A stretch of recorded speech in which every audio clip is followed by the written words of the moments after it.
नमस्कार साथियों, मैं आचार्य भवानी शंकर शर्मा आप सभी का स्वागत करता हूं।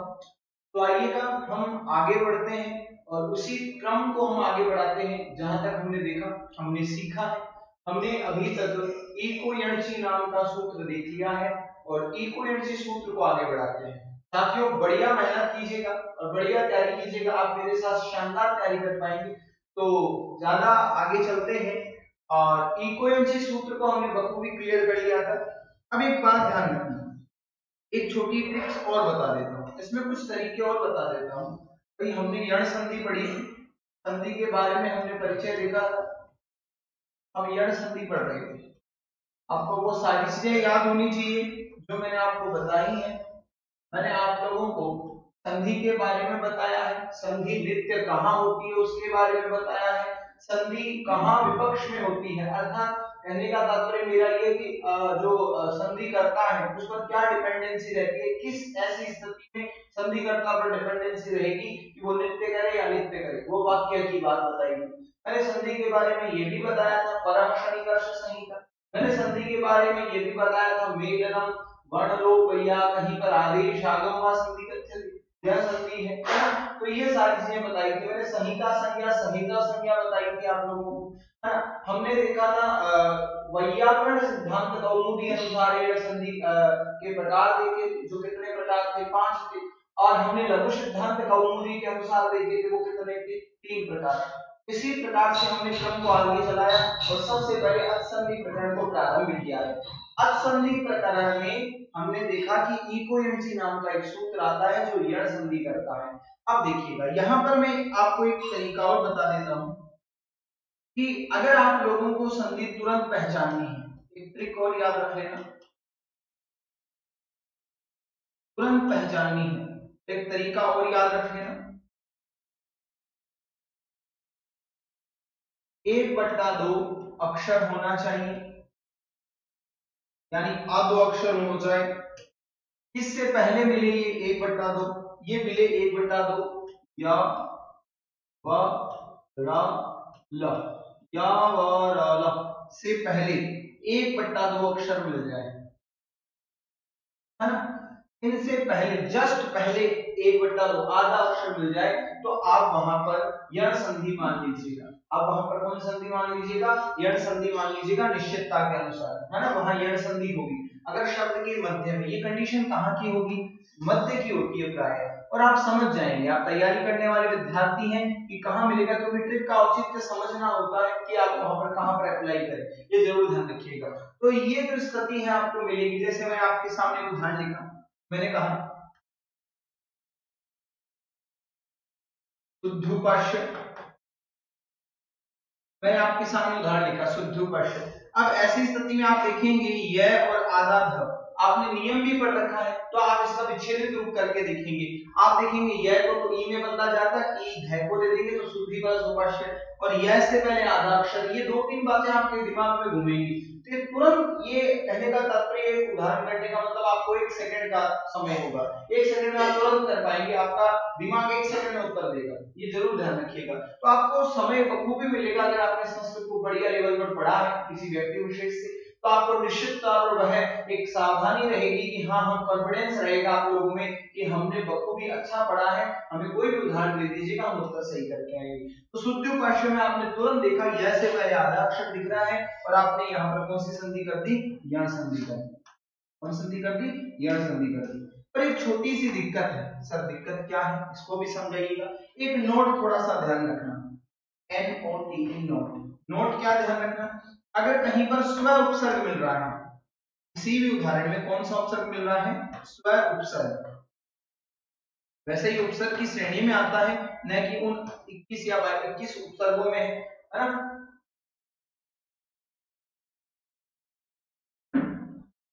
22 उपसर्गों में से है स्व उपसर्ग, आप ध्यान रखिएगा कौन सा है। ये आपके सामने अगर ये मिल जाए तो वहां पर आप लोगों को यण संधि नहीं माननी है, यण संधि नहीं माननी है, ये जरूर ध्यान रखिएगा साथ। तो तो वहां पर यण संधि नहीं माननी। कैसे? जैसे कोई उदाहरण दो सर, एक उदाहरण दिया मैंने आप लोगों को, मैंने कहा स्वार्थ। अब आप बोलोगे सर स्वार्थ में वैसे पहले आधा अक्षर मिल रहा है, मिल तो रहा है पर इसका विच्छेदित सही होगा स्व प्लस अर्थ। तो आपको ही पता है ए प्लस ए जोड़ने पर तो दीर्घ संधि का निर्माण होता है, तो यहाँ दीर्घ संधि है। तो स्व उपसर्ग किससे कोई भी उदाहरण मिले तो आप वहां पर ये जरूर ध्यान रखिएगा, वहां यण संधि नहीं करनी है अपने को, वहां पर हमें गलती से भी कौन संधि नहीं करनी है, यण संधि नहीं करनी है, ये जरूर ध्यान रखिएगा। तो आपके लगभग कहने का तात्पर्य ये नियम इतना बड़ा है कि आपका तुरंत उत्तर दे देगा। तो यण संधि अपनी कंप्लीट हो चुकी है, सूत्र था इको यण ची, जरूर याद रखिएगा, इको यण ची, इको यण ची सूत्र था, ये जरूर ध्यान रखिएगा। आइएगा आप स्क्रीनशॉट ले लीजिएगा 1 मिनट के लिए, फिर आगे चलते हैं।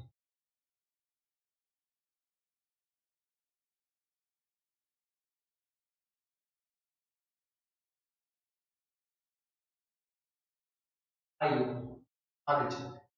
आगे देखिएगा साथियों, अगली संधि है 2 नंबर। 2 नंबर संधि कौन सी है भाई? हम संधि प्रकरण पढ़ रहे हैं, तो संधि प्रकरण में अगली संधि का नाम क्या होगा, उसी क्रम में पढ़ रहे हैं जिस क्रम में मैंने लिखा है। तो आपका दिमाग बोल रहा होगा सर अयादी संधि। हाँ जी, अयादी संधि हमारे दिमाग में आई। अयादी,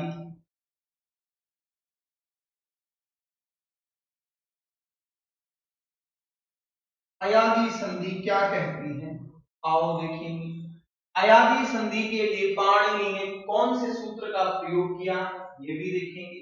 क्या अयादी संधि हमें उच्चारण स्थानों में देखने को मिली, नहीं देखने को मिली थी उच्चारण स्थान में, है? तो आइएगा हम अयादी संधि को देखते हैं। इसका एक सूत्र है, क्या सूत्र है उसको देखते हैं। इसका सूत्र है एचो अय वाया वह, एचो अय वाया वह नाम का सूत्र आता है। कौन सा सूत्र आता है? एचो अय वाया वह। कैसे याद करोगे सर? एचो अय वाया वह से याद करेंगे। देखो इसको थोड़ा सा मैं डिफाइन और करूं, यहां पर है एच, है ना, मैंने कहा आगे अय, अव, आय और आवह। ये देखो एच अय अव आय आवह, वैसे देखा जाए तो एच होना चाहिए क्योंकि यहां पर आपकी संधि हो जाती है एच अय अव आय आवह, ऐसी स्थिति में आपका निष्पन्न होता, तो यहाँ पर संधि हो जाती है उपयोग विसर्ग, है अग्रचिन्ह भी हो गया, ओ भी हो गया। तो यहाँ पर देखिएगा एच अय अव आय आवह, ऐसी स्थिति में आप क्या करेंगे, ऐसी स्थिति में हमारा नियम कैसे बनकर आएगा, तो वही 3 डब्बे, ये पहला डब्बा, ये दूसरा डब्बा, ये तीसरा डब्बा। देखो यहां पर लिखा मैंने एच, एच एक प्रकार का प्रत्याहार है, यहां लिखा मैंने अच और यहां लिखा मैंने अयादी आदेश।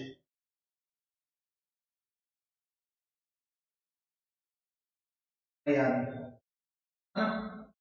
एच क्या है? एच स्थानीय है, के स्थान पर। अयादी क्या है? आदेश है। आप समझ पा रहे होंगे, शत्रुवत व्यवहार है। एच का क्या हो रहा है? योग हो रहा है। क्या हो रहा है? योग हो रहा है, ये जरूर ध्यान रखिएगा। एच का, अच का तो योग हो रहा है, एच स्थानीय है, अयादी आदेश हो रहा है। किस प्रकार से कार्य करेगा? आओ, एच में आप सबको पता है क्या आता है? ए आता है, ओ आता है, आई आता है और औ आता है। ठीक, उसके बाद में हमारा एम्बुलेंस, एम्बुलेंस आ गई। उसके बाद में क्या है? अच्छा स्वराह, ये स्वर आएंगे। ठीक, अच का मतलब स्वर होता है, जैसे जैसे अगला रिक्वायरमेंट कर रहा है वैसे वैसे चल रहे हैं।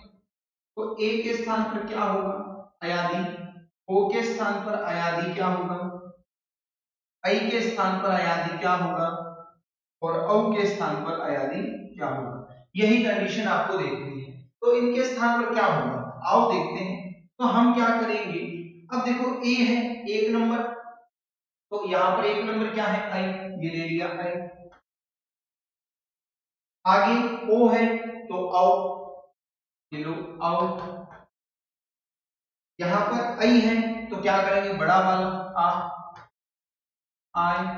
और औ है तो क्या कर देंगे, आ।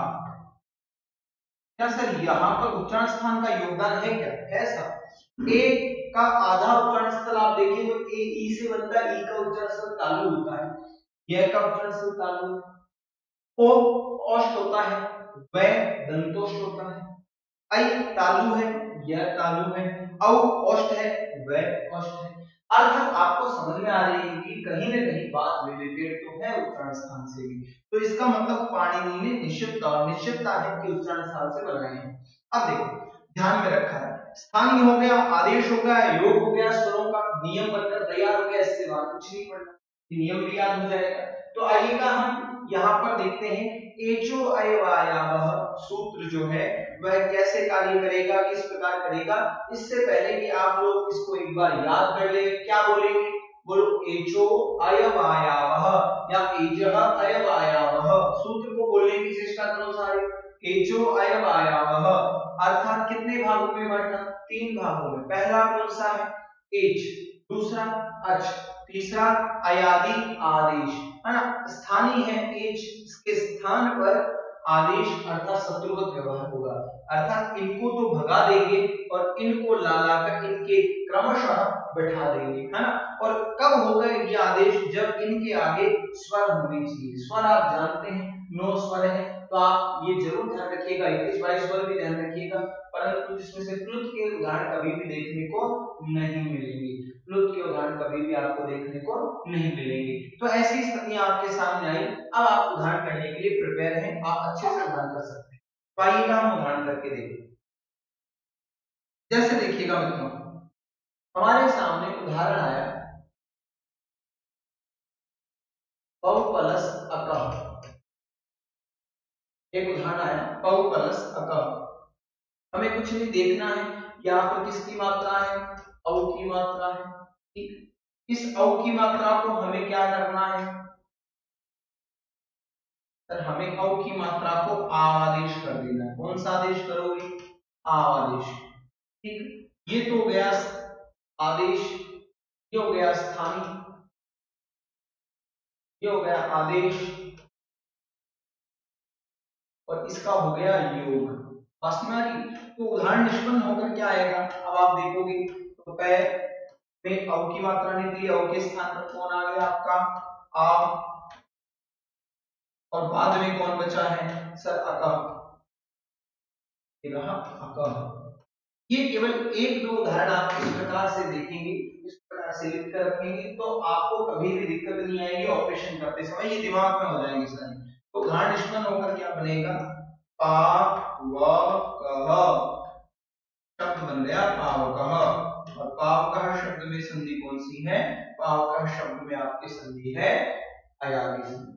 अब एक बात सोचिएगा, अब ये अकह जो आया है, पावकह शब्द जो निष्पन्न हुआ है, इसमें कोई प्रत्यय लगा है, लगा है सर, कौन सा प्रत्यय लगा है, यहाँ पर एक प्रत्यय है जिसका नाम है णउल, णउल प्रत्यय लगा है। कौन सा प्रत्यय लगा है, णउल प्रत्यय लगा है।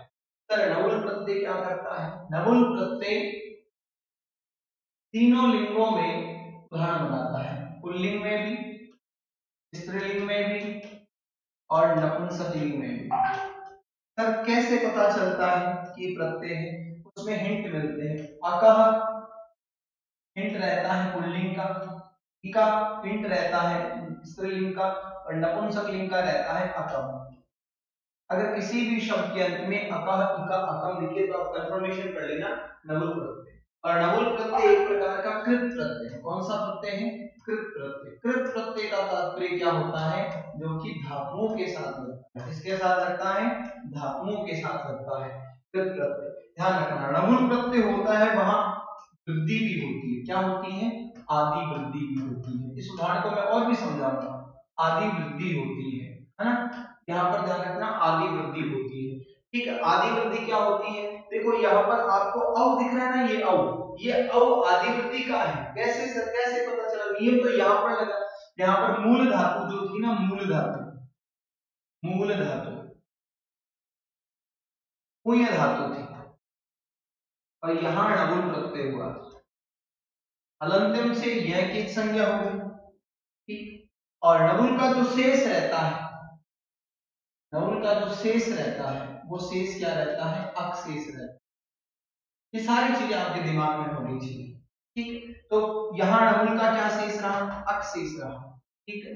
यहाँ पर यह रहा, और यहाँ पर उ दिख रहा है, इसमें आदि वृद्धि होगी। आदि वृद्धि क्या होती है, आदि वृद्धि उ को होती है औ, ध्यान रखना, उ को होती है औ। वृद्धि कार्य दो ही होते हैं, या आप देखना वृद्धि होती है ऐ की, वृद्धि होती है औ की, या वृद्धि होती है आर की। यही तो वृद्धि वर्ण है, आपको पता है बखूबी, है ना। तो औ ऐ औ आर, तो यहाँ पर औ हो गई वृद्धि, तो यहाँ पर बचा पौ प्लस अक। अब आप यहां पर संधि कर रहे थे, आपने यहां पर इस ऐसी स्थिति पर अयादि संधि कर कर आपने पावक उदाहरण बनाया। अब पावक उदाहरण पुल्लिंग में क्या कहलाएगा, पावकम। स्त्रीलिंग में क्या कहलाएगा, पाविका। और नपुंसकलिंग में क्या बन जाएगा, पावकम। ये पावकम बन जाएगा। आपने बखूबी देख लिया होगा, ये पावकम बन जाएगा। पावक है, भाविका, पावकम। तो ये चीजें भी आपके दिमाग में रहेंगी जब आपके प्रत्यय क्लियर होंगे। तो हिंट के तौर पर आपको णबुल प्रत्यय पूरा याद हो गया है साथी, है ना। णबुल प्रत्यय पूरा याद हो गया, किस उदाहरण से, एक पावक उदाहरण से, णबुल प्रकार का एक कृत प्रत्यय। तो ये दिमाग में आपके ऐसे होनी चाहिए। आप प्रिपरेशन करें, आप तैयारी कर रहे हैं, तो आपका दिमाग बोलना चाहिए कि सर वास्तविकता ये कि हमें उस सटीक निर्णय तक पहुंचना चाहिए, है ना। तो एक बार इसको लिखिएगा, फिर आगे चलते हैं।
आपने लिख लिया होगा।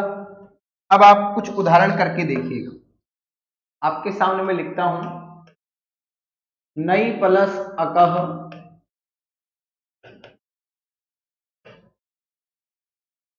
गई प्लस अकह, विधई प्लस अकह,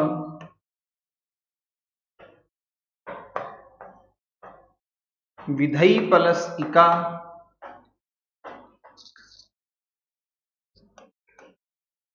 वटो प्लस रिक्षः,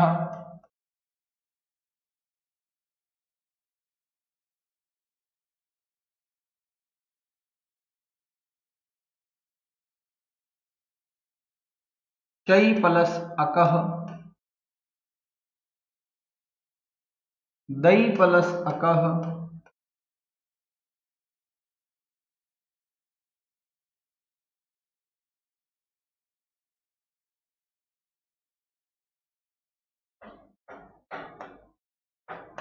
साधो प्लस आगच्छति,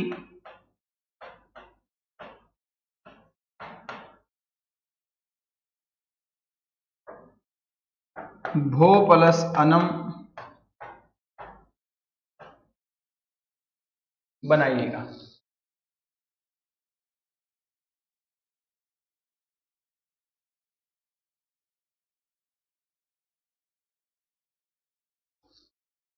ये उदाहरण बनाने की चेष्टा कीजिएगा।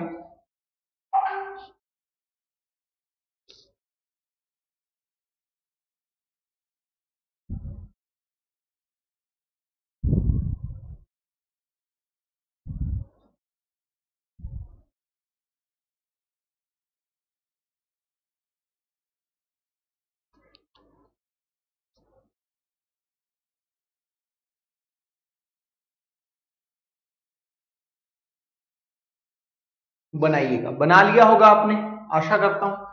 तो देखिएगा, नायिका, गायिका, विधायक,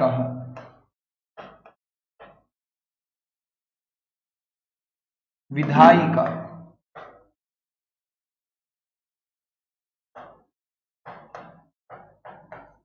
देखो जो विधायिका शब्द है, इका जो निष्पन्न होता है नवुल प्रत्यय से होता है, और नवुल के साथ साथ यहां पर टाप प्रत्यय और लगता है। टाप प्रत्यय स्त्री का द्योतक होता है, स्त्री प्रत्यय का द्योतक होता है, तब जाकर इका शब्द निष्पन्न होता है। तो कहीं पर भी इका है तो वहां पर समझ लेना नवुल और टाप दोनों लगे हैं साथ में।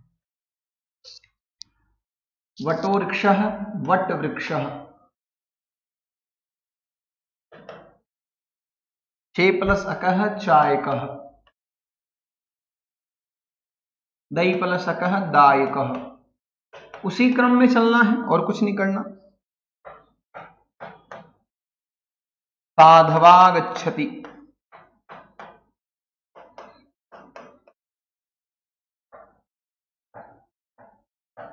भवनम। बात समझ में? इस प्रकार आपको ये उदाहरण कर कर देखने हैं। ठीक, जैसे एग्जामिनर ने आपसे पूछ लिया, या आपको मैं कुछ और उदाहरण देता हूं। जैसे मैंने कहा हरय, मैंने कहा विष्णवी, मैंने कहा हवनम। इनको बनाकर देखिएगा क्या बनता है। इनका विच्छेदित रूप बनाइए, हरय विष्णवे हवनम, या आप बना सकते हैं जयः, आप बना सकते हैं भवः। इनको और बनाइएगा जी, इनका विच्छेदित रूप बनाकर देखिएगा, आप बना पाएंगे, आप निश्चितता से बना पाएंगे। बनाइएगा।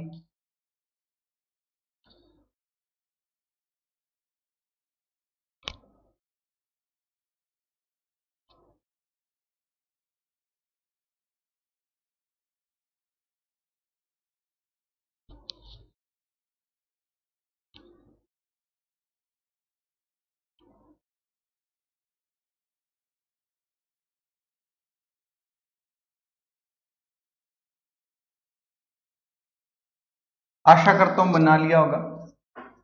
हराई, अय है तो हरे और आगे ए, यहां अय दिख रहा है तो ए, विष्णवे अवे दिख रहा है अव, तो विष्णु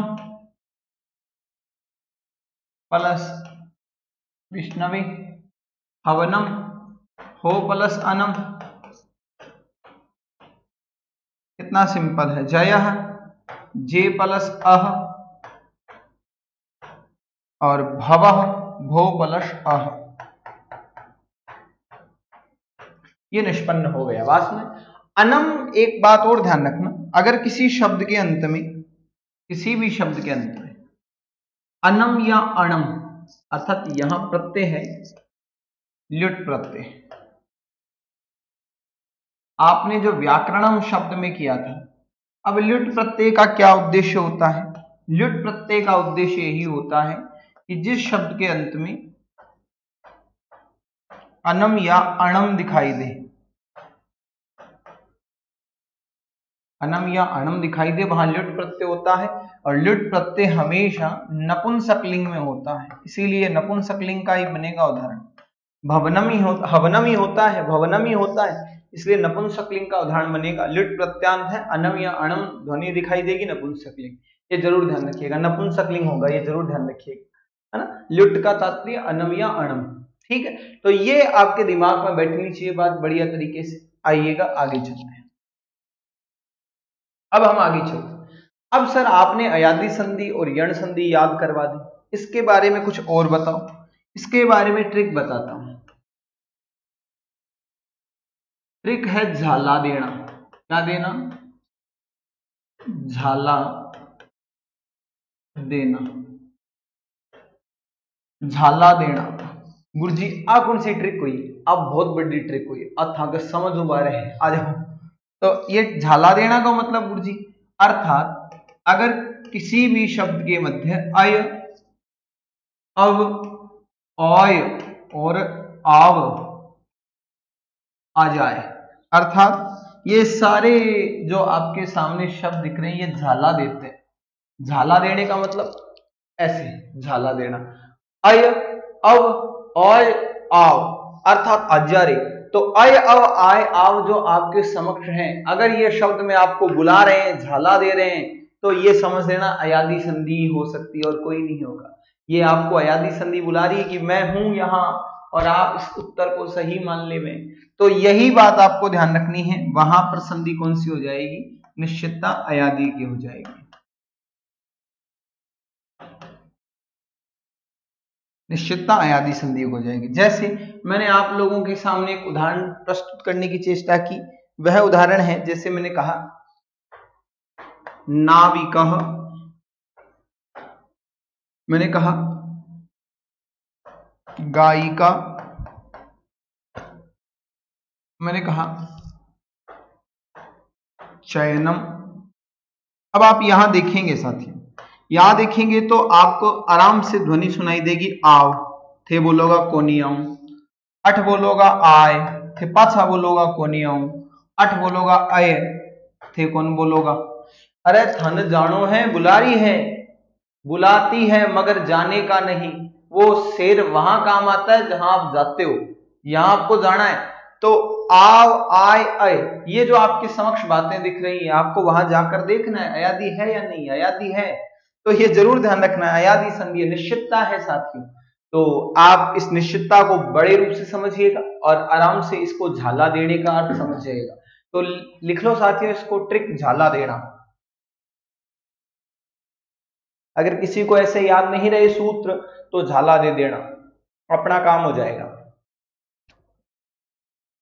आ जाओ आगे चलते, चलें, आओ जी। अब हम यहां पर आगे बात करते हैं, बहुत बढ़िया। तो देखो अब हम आगे बात करते हैं साथियों, चूंकि आप भवानी शंकर शर्मा के साथ पढ़ रहे हैं तो आनंदित होकर पढ़ें। एक पढ़ना अपना कला है। देखो अगर आप तैयारी करें तो इस लेवल पर तैयारी करें कि आपका मन संतुष्ट हो। अगर मन संतुष्ट है, आप सोचते हो कि मैं 1 महीने की तैयारी में बाजी मार जाऊंगा, देख भैया 1 महीने की तैयारी में वो बाजी मार सकता है जिसने समझ लिया है कि कफन बांध लिया हो, है ना। और आप 3 या 4 महीने की तैयारी इसलिए करो जिससे आप एक कहते हैं ना prevention is better than cure, दुर्घटना से पहले सुरक्षा भली, वह तरीका आजमाओ। तो दोनों ही तरीके हैं, पर आपके दिमाग में ये होना चाहिए कि हम कंटिन्यू पढ़ाई करते रहे, हमारा कंटिन्यू लक्ष्य होता है। एक शिक्षक का कर्तव्य होता है, शिक्षक कभी भी पढ़ाने जाए या पढ़े तो उससे पहले उसको पढ़ना चाहिए, बढ़िया पढ़ना चाहिए। अगर वो अच्छा पढ़ पाएगा तो बढ़िया कर पाएगा, अगर अच्छा ही नहीं पढ़ पाएगा तो क्या कर पाएगा। तो आपका उद्देश्य है कि आप अच्छा पढ़ो, उस चीज को इस लेवल पर पढ़ो कि आप बता सको सामने वाले को, उस पर डिस्क्रिप्शन दे सको। कहने का तात्पर्य आपको मैं बोलने के लिए कहूं भैया अयादी संधि पर थोड़ा बोलना, ए गुरुजी मैं तो खाली उत्तर कर सका, मैं तो खाली गोला काड़ा कर सका, वह जिंदगी नहीं है। वह जिंदगी में आपने कुछ नहीं सीखा, आपने केवल अपने एग्जाम की दृष्टि से सीखा। एग्जाम की दृष्टि से सीखो, पर सिखाने के लिए आप ऐसे प्रिपेयर रहो ना।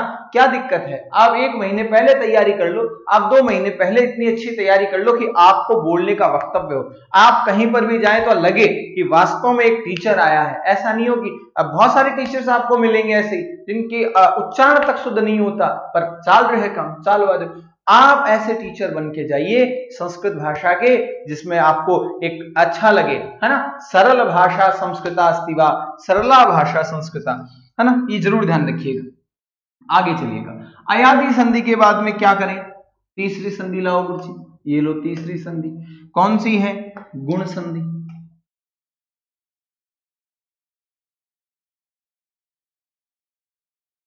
गुण संधि देखते हैं, आओ जी। गुण संधि क्या कहती है? इसके दो सूत्र हैं सर, दो सूत्र। एक है संज्ञा सूत्र और एक है आपका संधि सूत्र। एक तो संज्ञा करेगा,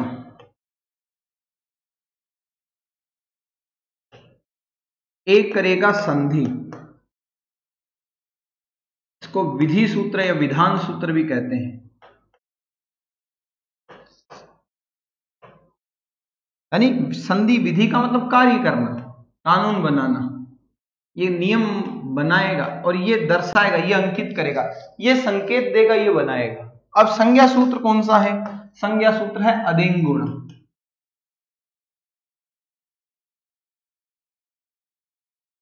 अदेंग गुण नाम का सूत्र है। और यह सूत्र कौन सा है? आद गुण।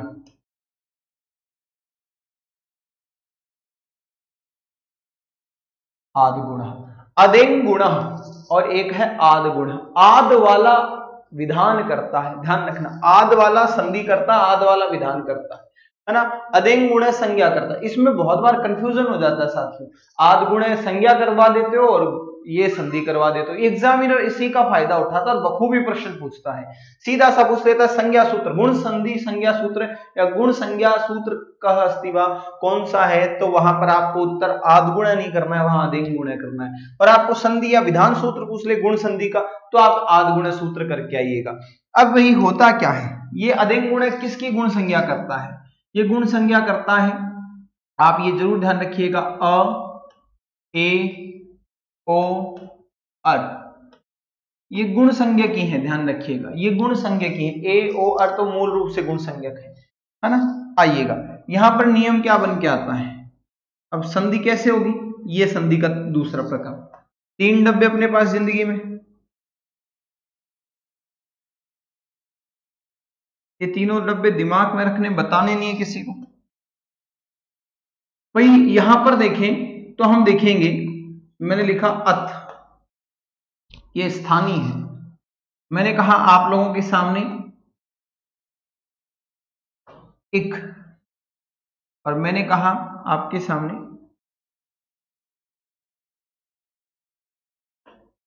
गुण। ये क्या है? स्थानीय। इनका क्या होगा? योग होगा। और इनका क्या होगा? आदेश होगा। और आदेश भी कैसा? एकादेश। आदेश भी कैसा?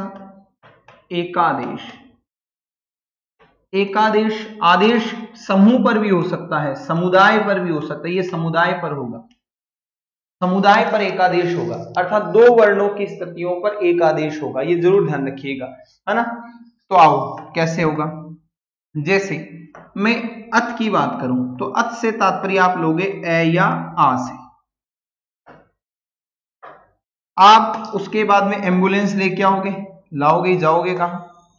उसके बाद में आपके सामने इक का मतलब होता है ई, उ, री, ली, अ, ई, उन, री, ली का अ, ई, उन, अ, ई, उ, री, ली, दोनों आ गए क तक। तो इक का तात्पर्य ये प्रत्याहार, आप समझ गए होंगे। अब देखो यहां पर 2 लगा देता हूं, 2 का तात्पर्य आप समझते हो स्क्वायर है। इन दोनों समुदायों पर आदेश होगा, ये स्थानीय होंगे। भाई योग तो इसका रहेगा, स्थानीय कहने का तात्पर्य ये स्थानीय हो जाएंगे दोनों ही, दोनों ही। वैसे योग भी होगा और ये दोनों स्थानीय होंगे, देखा जाए तो ये दोनों स्थानीय होंगे भैया, ये जरूर ध्यान रखिएगा, ये दोनों स्थानीय का काम करेंगे गुण आदेश के लिए, क्योंकि दोनों के स्थान पर होगा। यहां स्थानीय ए ही नहीं है, यह भी स्थानीय है, देखा जाए तो ये दोनों मिलकर स्थानीय का रूप धारण करते हैं। और योग इक का भी रहता है, ये भी ध्यान रखिएगा, ठीक है। तो अब क्या करें, अब यहां पर आदेश क्या होगा? आदेश अगर ए आ के बाद में ई आया तो हमेशा अपने गुण वाले उसको लेके आएगा, गुण को। यानी आप गुण देखेंगे तो यहां पर गुण कौन है? ए है, तो ये ए ले आया। आप ए आ के बाद में ऊ देखेंगे तो गुण वाला क्या है? ओ है, ओ को ले आएगा। यहां पर अल और लिख लेना भाई, अल नहीं लिखा मैंने, और यहां पर देखो ए आ के बाद में री आया तो क्या हो जाएगा, गुण अर आदेश हो जाएगा, और ए आ के बाद में री आया तो गुण एक आदेश हो जाएगा अल। ये आदेश है, बात सुना, ये आदेश है, ये स्थानीय है, पूरा का पूरा सिस्टम ही स्थानीय है, ये पूरा का पूरा, ये जो गांव है इधर वाला वो स्थानीय है और वो वाला आदेश है ना। योग एक का जरूर रहेगा, ये बात जरूर ध्यान रखना। तो यहां पर अपनी बात बैठ गई पूरे सूत्रों के साथ एक ही पेपर में कि हमारे दिमाग में क्या रहना चाहिए गुण संधि से। एग्जामिनर क्या पूछ सकता है, एग्जामिनर यहां से बस इतना ही पूछ सकता, आगे उसको पूछना ही नहीं है। तो यहां पर आपके समक्ष ये बातें जरूर ध्यान में रखनी है। आइएगा आगे चलते हैं। जैसे हम देखेंगे उदाहरण, मैंने एक उदाहरण लिखा, सबसे पहले हमारे सामने गण प्लस ईशः, इनको नहीं बुलाएंगे तो ये रूस जाएंगे और ये रूस गए तो हम रूस जाएंगे। तो ये रहा अ और ये रहा ई। अब ये पूरा समुदाय क्या हो गया है, स्थानीय हो गया है। ये पूरा समुदाय क्या हो गया है, स्थानीय हो गया है। इन पर आदेश क्या होगा, इन दोनों को मिला दिया जाए तो इन पर आदेश क्या होगा, इन पर आदेश होगा सर ए। यही तो बात है, ए आदेश होगा। तो यहां से अ ले लिया और यहां से अपन ने ई ले लिया। अब क्या स्थिति रहेगी, देखो ग आधान, क्योंकि अ निकल गया, आगे कौन आ गया, ए आ गया, ई भी इसी में मिल गया, आगे क्या बचा, शह, जोड़ा तो क्या बना उदाहरण, गणेशः, गणेशः। ये गुण संधि है। और आपको मैंने एक तरीका भी बताया था, है ना, एक मात्रा वाली बातें बताई थी जब मैंने उच्चारण स्थान बताया था। तो ये ध्यान रखिएगा, गण प्लस ईशः, स्थानीय अ ई है और यहां स्थानीय पर आदेश होता है ए, ये आदेश होता है, तब जाकर क्या बनता है, गणेश बनता है। जैसे मैंने एक उदाहरण और लिखा, मैंने कहा पर प्लस उपकारः, उपकार शब्द कैसे निष्पन्न होता है, उपकार शब्द निष्पन्न होता है उप उपसर्ग क्री धातु घाय प्रत्यय। ये शायद मैंने बता रखा होगा, कोई बात नहीं। उप उपसर्ग क्री धातु घय प्रत्यय, मूल धातु होती है डुक्रिय धातु, क्री की मूल धातु होती है डुक्रिय, ये जरूर ध्यान रखना।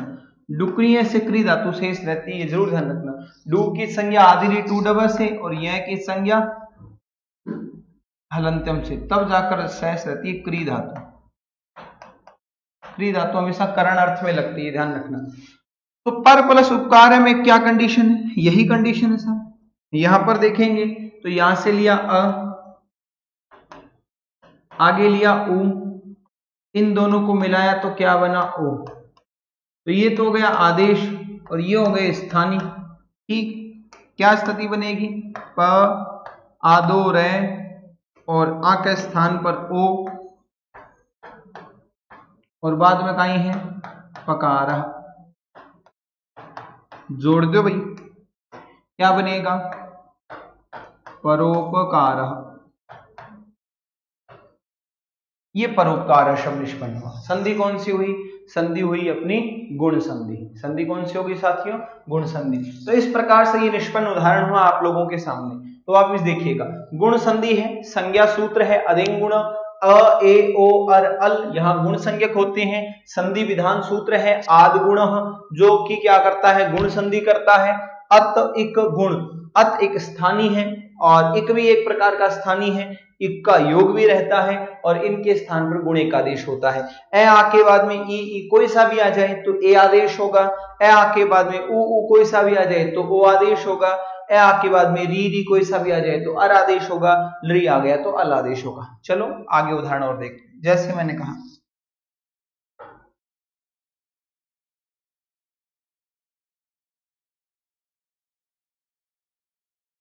एक शब्द आया ब्रह्मा प्लस ऋषि, ब्रह्मा प्लस ऋषि, है ना, ब्रह्मा प्लस ऋषि एक शब्द आया। यहां पर मैंने देखा, यहां है आ और यहां है री, ऋश्वरी है, दीर्घ नहीं है।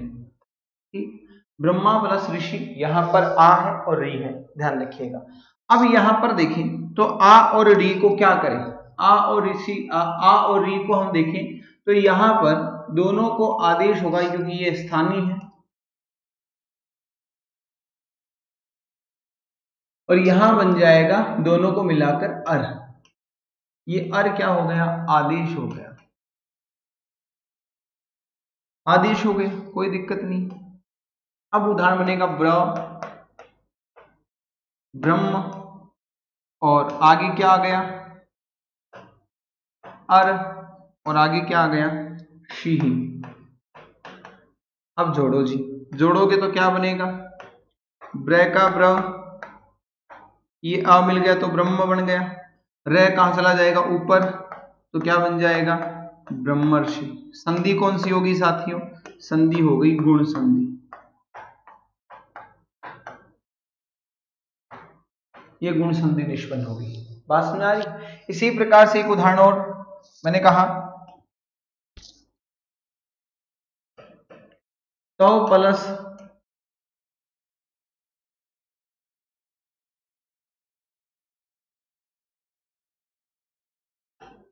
लृकार, तव प्लस लृकार, देखिएगा तव प्लस लृकार है, यहां पर क्या है अ है, यहां पर क्या है लृ है, हानि आदेश अल, कोई दिक्कत नहीं है सर।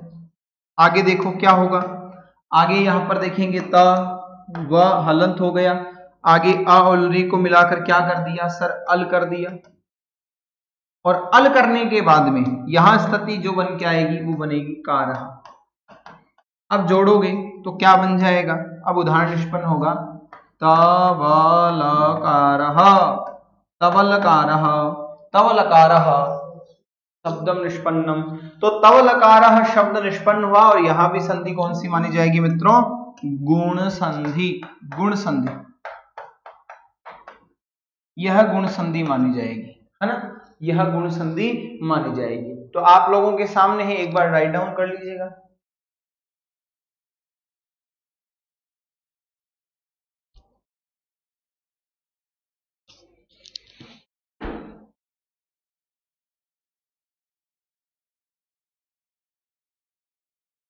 लिख लीजिएगा।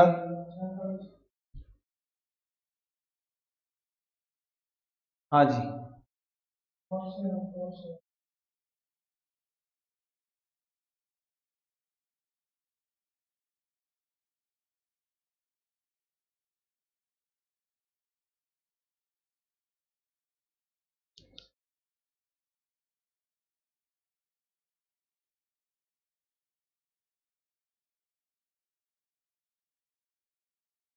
हाँ लिख लिया होगा, ये भी लिख लीजिएगा उदाहरण, इससे पहले और भी उदाहरण है क्या, ये लिख लीजिएगा।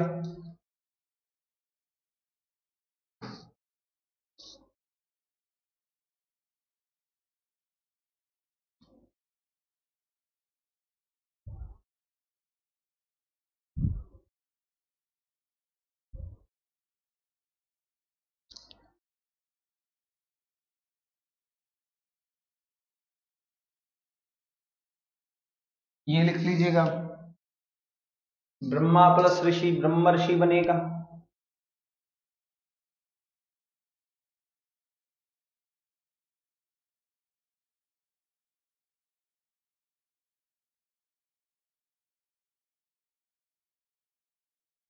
हाँ जी, आइएगा हम आगे चलते हैं, आगे उदाहरण करने आप लोगों करो भी, यथा प्लस इच्छम, मैंने कहा अन्न प्लस ईहा, मैंने कहा गुड़ाका प्लस ईशः, मैंने कहा महा प्लस इंद्र, मैंने कहा नर प्लस इंद्र,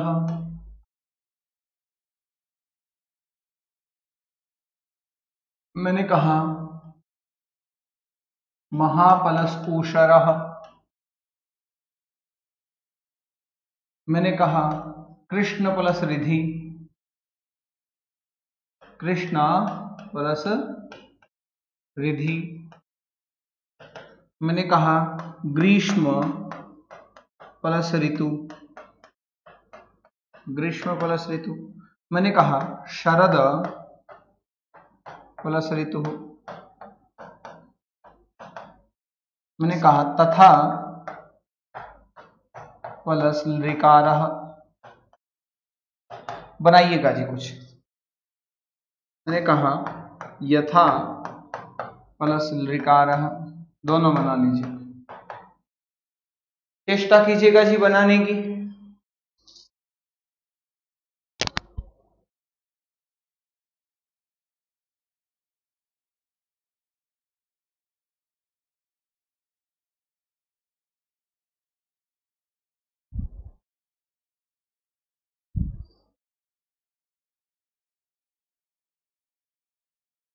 बनाइएगा।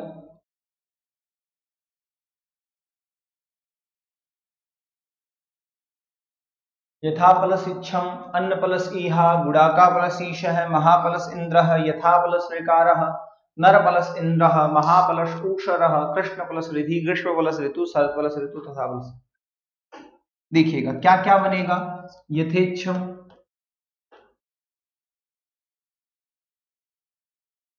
क्या बनेगा अन्नेहा, क्या बनेगा गुड़ाकेशः, गुड़ाकेशः। अर्जुन, क्या बनेगा महेंद्र,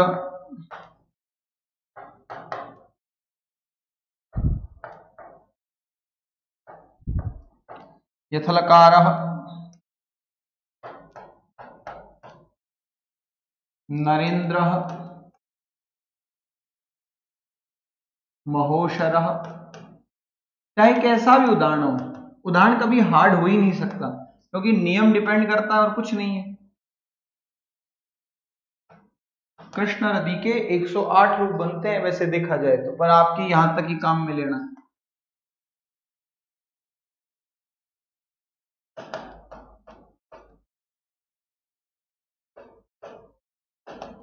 द्वितीय होकर, हाँ सरदार तू,